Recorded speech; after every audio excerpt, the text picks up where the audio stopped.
You're an idiot, too.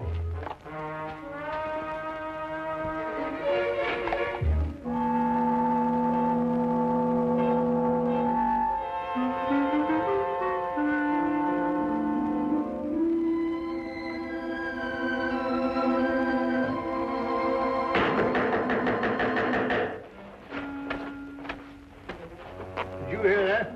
With no difficulty. Or was it? Well, according to my deductions, I should imagine that someone is at the door. Oh. Well, Watson, won't you see who it is? No, well, I just... All right.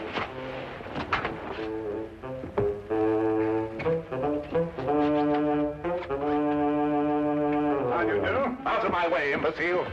Ah, here you are. A most accurate observation. Don't fool with me, sir. I'll wrap this stick around your head. I beg your pardon. Do you know who you're talking to? I most certainly do. An idiot, a liar, and a blackguard. That's who I'm talking to. Would you care for a cup of tea? Never mind the cup of tea. Just give me my £100. Now, look here. Now you've gone too far. Who are you? Yes. Why don't you introduce yourself? Introduce? Mr. Holmes, what tomfoolery is this now? You know my name, sir. I wish I were equally informed as to yours. Do you mean to sit there and pretend you don't know who I am? I not only do not know who you are, sir, but I think I prefer it. Quite. But this is impossible. Oh, you're pulling my leg? Mr. Sherlock Holmes is not in the habit of pulling the legs of elderly gentlemen. Oh, enough of this nonsense. I talked to you here in these very rooms only last week. Oh, indeed? And what did we talk about? You know very well what we talked about. I informed you that several attempts have been made on the vault of my home. I asked your advice concerning a safer place for the family jewels, securities, and other valuables. Oh? And what was my advice? Don't you remember? You said that thieves never look in the obvious places for valuables. They only look in the places that are not obvious. Therefore, I should put my precious things in an obvious place, which would then become inobvious. Or some such drivel. Anyway, I took your word for it, and you charged me £100, too. Did I? I take it the advice was not very effective. Effective? My dear sir, not more than an hour ago, the biscuit jar was ransacked. Completely ransacked. Biscuit jar? I offer you my full sympathies, Mr. Sir Arthur Treadley. Oh, Sir Arthur. However, the loss of your valuables represents only one crime in this pattern. What do you mean? The first crime committed was a very clever impersonation of myself. For last week, when we presumably were holding our rather unusual discussion, I was in Brighton with Dr. Watson. Yes, we had sort of a holiday. Gone the entire week. Very enjoyable, eh? Are you certain? There can be no doubt, sir. Then I talked to... An imposter. But he looked exactly like you. It's interesting, eh, Watson? What did I look like? You were in Brighton. We both were. Well, this is the most amazing. It certainly is, sir. I hardly relish the thought of a stranger wearing my slippers and smoking my pipe. Not to mention the fact that he's traded on your name to achieve his own illegal ends. Well, I see that I can hardly blame you, but still, something should be done about it. Something shall be done about it, sir. This imposter must be apprehended. You should report the matter to the police. Oh, no, I think you can trust Sherlock Holmes. This Sherlock Holmes. Good. Here's my card, sir. Please contact me as soon as you've uncovered the scoundrel. I should very much like to meet him face to face. Exactly my wish, sir. Good day, then, gentlemen.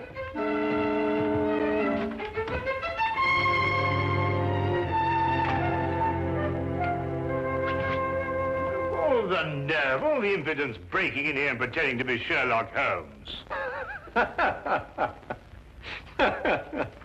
I was thinking about that biscuit jar, Watson. I must say my alter ego certainly had a good deal of audacity. He's back. Well, I hardly think so, Watson. Hello, Inspector. Ah, Lestrade. Holmes? Oh. I'm the laughing stock of Scotland Yard. Oh, I am sorry to hear that. But so you should be. If it hadn't been for you, I'd have had London's cleverest jewel thief in the palm of my hand. Also London's cleverest impersonator, no doubt. Huh? I assume that you are under the impression that I visited you last week and offered you some unsolicited advice, shall we say? Of course I'm under the impression that... What do you mean, impression? Well, I'm sorry to disillusion you, Lestrade, but you see, Dr. Watson and I were not in London last week. A gentleman bearing an uncanny resemblance to myself has duped you. I don't believe it. You just won't admit to an error of judgment. Oh, no, Holmes. I'm not accepting that excuse. We were in Brighton, and we can prove it. Ridiculous. You came to my office, and you convinced me to switch my men from watching Carlton's jewelry shop to watching Hammelberg's jewelry shop.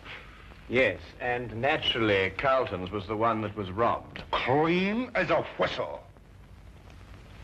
Oh, Holmes. I can't face my men. Of course not.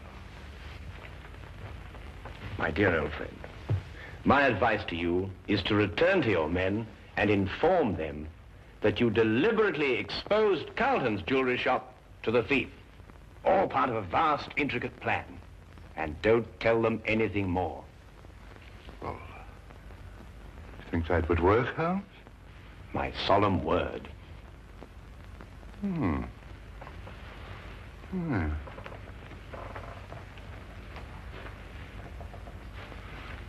do that, Holmes. That's just what I'll tell them. They won't be able to make me out, will they? You will continue to be a puzzle to them. Yes. Oh, thank you, Holmes, thank you. Oh, by the way, you weren't serious about that impersonator, were you? Quite serious. Ridiculous.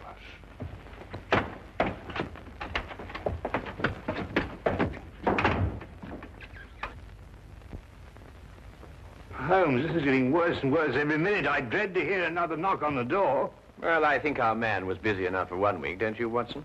Well, I hope so. Well, what are we going to do now? Well, to catch an impersonator, it may be necessary to bait the trap with a piece of imitation cheese. What? I say, Holmes, must we continue with this ridiculous act? Absolutely essential. Well, I don't feel very dignified. Dignity is not the issue, Watson. It is justice and revenge. How long do we go on for? Well, until the right man calls on us. Look here, we've already seen dozens of diplomats and reporters. Are you sure none of them was the right man? Quite sure, Watson. But I have every confidence our man will call on us before very long. Sooner or later, he must see for himself the fabulous Maharaja of Gandor. And to say nothing of the Maharaja's fortune in jewels. Well, I wish I was still plain Dr. Watson. Mr. Hadley Bellingbrook of the London Weekly News desires an audience with the Maharaja. Very well, ask him to wait for a moment. That's all right, Watson.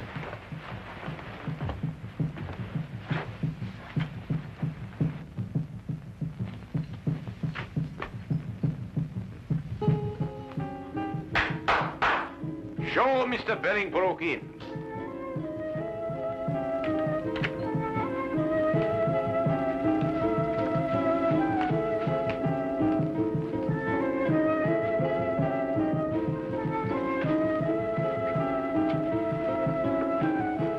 I am Afan Turman, the Grand Vizier to the Maharaja. We welcome you. How do you do? Please to follow me.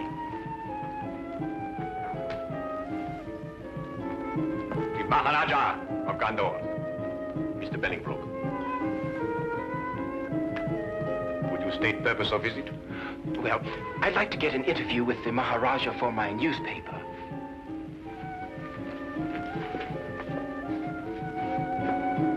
Pundri Hai, Iskla, Karibalahira. We grant interview. First question, please. Well, actually, I wanted to do what we in London call a feature story. Naturally, I know that every newspaper has already covered the fact that the Maharaja is honoring us with a visit. I thought, therefore, that we might have, well, just sort of an informal chat. Very interesting, very interesting. We grant an informal chat. Thank you. Your Highness, the population of London has heard a great deal about your jewels. I wonder, would you tell me what their value is? You may say for publication that the Maharaja's jewels are worth well in excess of £500,000. I see. And would the Maharaja consent to reveal to us just how he protects such a vast fortune? The Maharaja retains 30 men whose sole task it is to guard the vast wealth. Very interesting. Yes, but it is not the fear of theft that disturbs the Maharaja. Oh? May I inquire just what it is that disturbs the Maharaja? Mr. Bolingbroke, we are faced with a delicate situation. May we take you in our confidence? Oh, yes, of course. Well, the truth is that the Maharaja's daughter is in love with a young Englishman. I had no idea. It is all too true, but we are plagued with doubts. Doubts? Yes. We would like to know if the young man is sincere in his affections, or, as you might term it, is he a fortune hunter? So you see, to most men, £500,000 is a fortune. That is a serious problem. Indeed, we would ask you in the greatest confidence if you could recommend to us a private individual who could carry out some discreet investigations into the young man's background and motives, huh? Have you not heard of Sherlock Holmes? Sherlock Holmes? No. The name falls strangely on our ears. I assure you, sir, the man is a master in matters of this nature. Then perhaps he is the one we seek. I'm sure he would be delighted to assist you. However, he is quite busy. I can't say exactly when he will be available. Then perhaps, you could manage to have a word with him and persuade him to give us an interview. Indeed, I shall. I will inform you the moment that he's in a position to accept the Maharaja's problem. We will be present when the time comes. You have been of great assistance. Already you have lightened the royal burden. You will find Mr. Holmes most helpful. There is no secret, however intimate its nature, that you cannot entrust to him. Oh, indeed, indeed. As we say in our country, a wise man is a quiet man. Oh, most true. And now, may I ask the Maharaja another question? No, please, please. The Maharaja is fatigued with the interview. The Maharaja bids you good day. Oh, yes, yes, of course. Your visit has been most pleasing to us. Good day, Mr. Bolingbroke.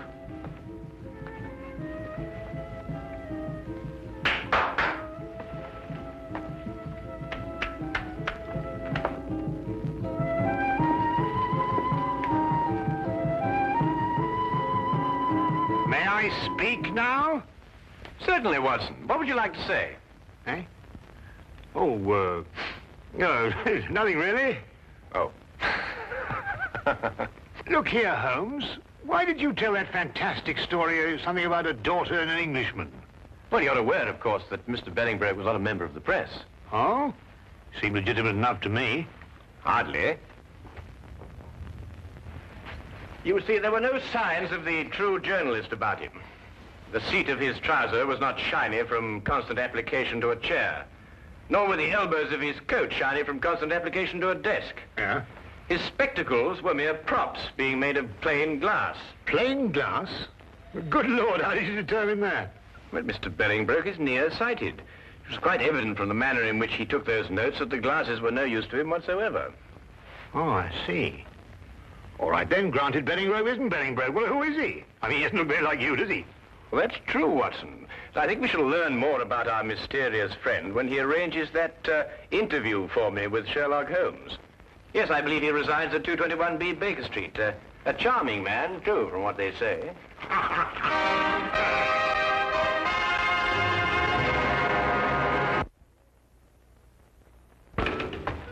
Cabby? I say, Holmes, you did say we were just going through the motions of leaving the city. Yeah, correct. But, well, hey, where are we actually going? Well, straight back to our rooms at the hotel, where you will get out of your clothes and resume your instant characterization of the Maharaja of Gandor.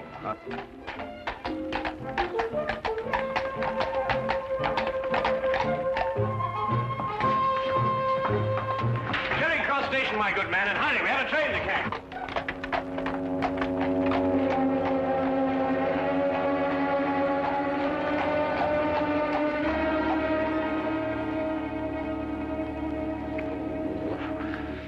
I wish they wore bowlers. Yeah, let me help you. Mr. Bellingbrook has arrived. Ah, show him in.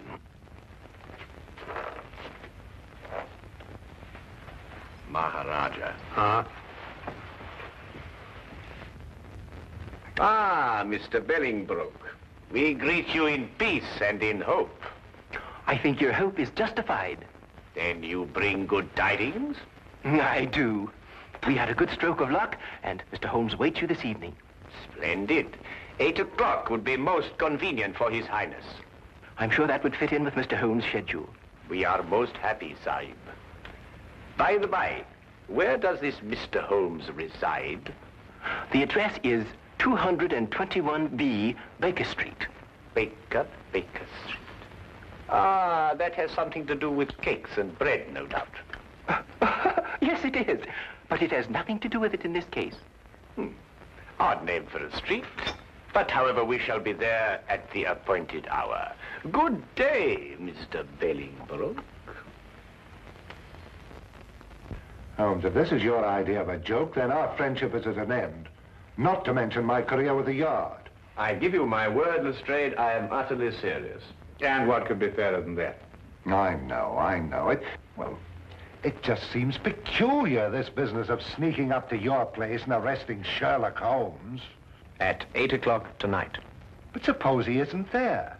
Suppose we burst in, guns drawn, and find the flat empty. How will I face my man? Rather sheepishly, I should imagine. Look, Lestrade, the imposter is using our flat because he thinks we've left the city. Yes, I know. But it will be a tremendous fillip for you, Lestrade. Your name will be on the lips of every man, woman, and child in London. Every man, woman, and child, eh, Holmes? All right, I'll do it, Holmes. I'll do what you ask. Wilkins? Yes, sir. Have Hennessy and Clybourne report here at 7:30 tonight. Yes, sir. Oh, and you'd better be here, too. Very good, sir. One thing more, Wilkins. If anything goes wrong tonight, you know with whom the responsibility will lie? Well, I hardly like to say so. You're in enough difficulty as it is, sir.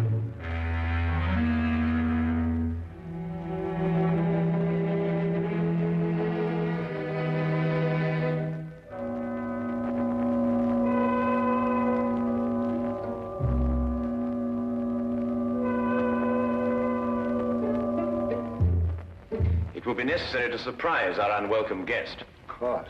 I suggest, therefore, that we gather one by one in the hallway of the house. Watson, you stroll by first and then duck in. Right. Next Lestrade, then Wilkins, and finally myself. What about Clybourne and Hennessy? Hennessy, you ought to go around the corner and station yourself at the back of the house. And mind, keep a good lookout.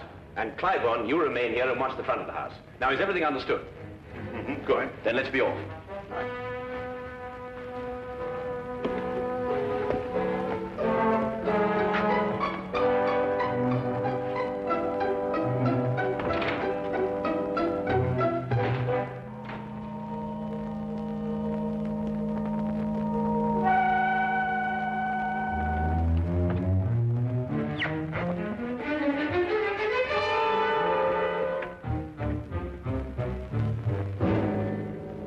Good evening.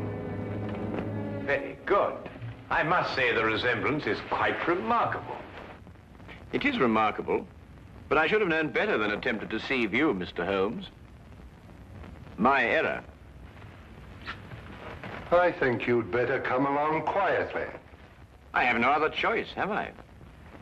You quite outnumber me.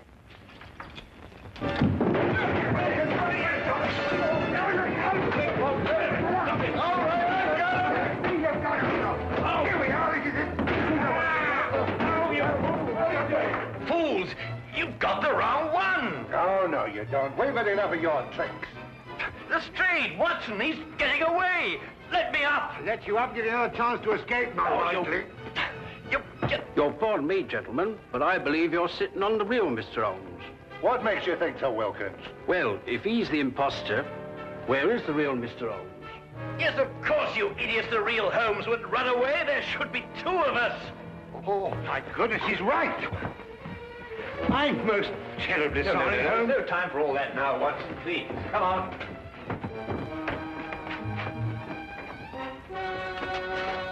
Mr. Holmes, what is it? Have you seen the imposter? No, sir. He got away. Look down the street. Hurry, man.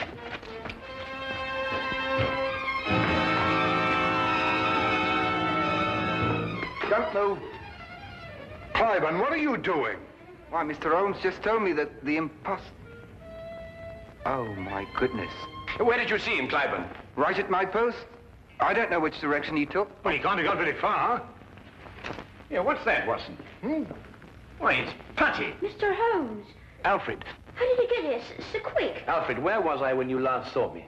Why, down the street quite a way. And which direction was I going? Don't you know, sir? No, that's why I'm asking you. Tell me quickly. Why, it looked like you was cutting over the red line. Thank you, Alfred, for your assistance. I said hello, but you acted like you didn't even know me.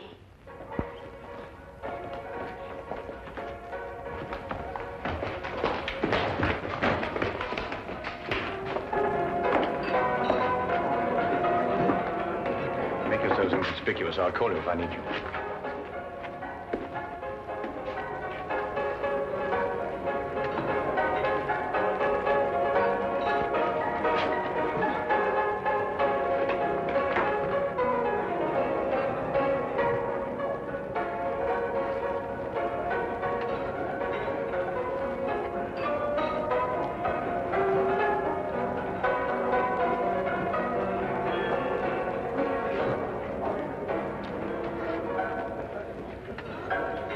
Meet again, Mr. Bellingbroke. I beg your pardon. Disagreeable stuff, Putty, isn't it? The way it sticks to everything. Your hand at cup. No, I wouldn't advise you to do that. There's no point in trying to run away again. You see, there can be no possible confusion between us this time.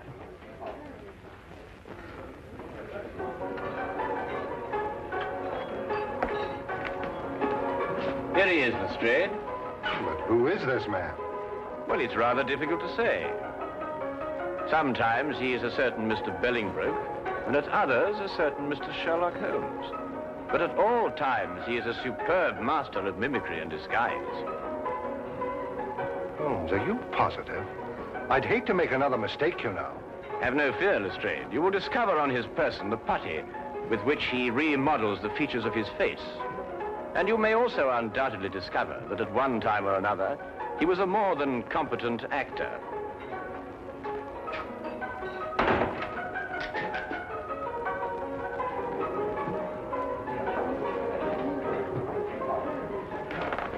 But Holmes, I still... All right, all of you. Now move in. Come on, Tony, we can make a break for it. Just in the nick of time, Charlie boy. Here, give me the gun. Thank you. Now, won't you sit down opposite your partner? Aren't you Tony Simmons? No, I am Sherlock Holmes. And this, in yet another disguise, is Tony Simmons. And this is Inspector Lestrade of Scotland Yard, Dr. Watson, Sergeant Wilkins, and Officer Cliburn. Now, is everything quite clear? Wilkins, give me a hand. My head feels quite light.